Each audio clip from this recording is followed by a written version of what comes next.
আসসালামু আলাইকুম। আশা করি সবাই ভালো আছেন। আজকে দেখাবো রাঁধুনি রোস্টের মশলা দিয়ে ব্রয়লার মুরগি রান্না করার রেসিপি।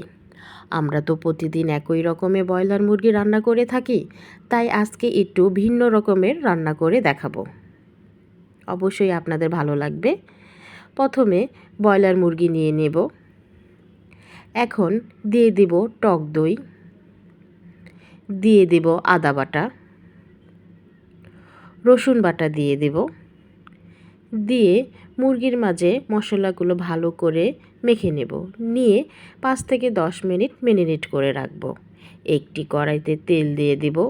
তেলটি গরম হয়ে আসলে এখন এর মাঝে দিয়ে দেব পেঁয়াজ কুচি।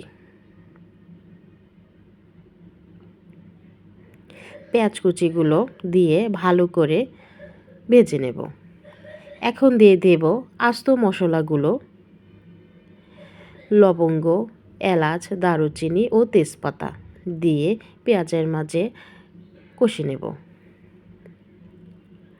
সামান্য পরিমাণ পানি দিয়ে দেব।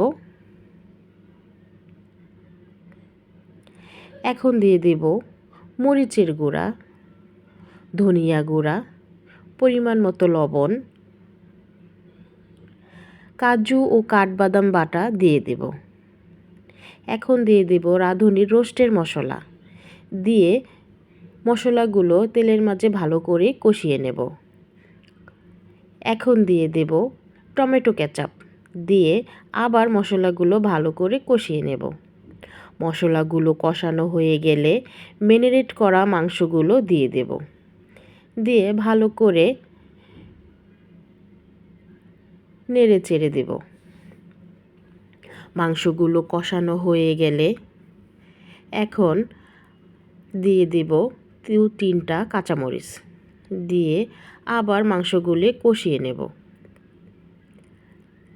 এখন দিয়ে দেব সামান্য পরিমাণ পানি, দিয়ে মাংসগুলো রান্না করব। এখন দিয়ে দেব গরম মশলার গুঁড়া, দিয়ে দেব জিরার গুঁড়া।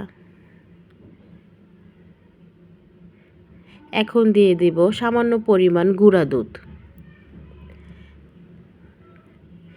দিয়ে এখন দিয়ে দেব কেওড়ার জল। কেওড়া জলটা দিলে রান্নাটা খুব ভালো আসে। রান্নাটা হয়ে এসেছে। গরম গরম এই রেসিপিটির ওপর বেরেস্তা দিয়ে পরিবেশন করুন। আমার এই রেসিপিটি লুচি, রুটি ও পোলাওয়ের সাথে খেতে খুবই ভালো লাগবে।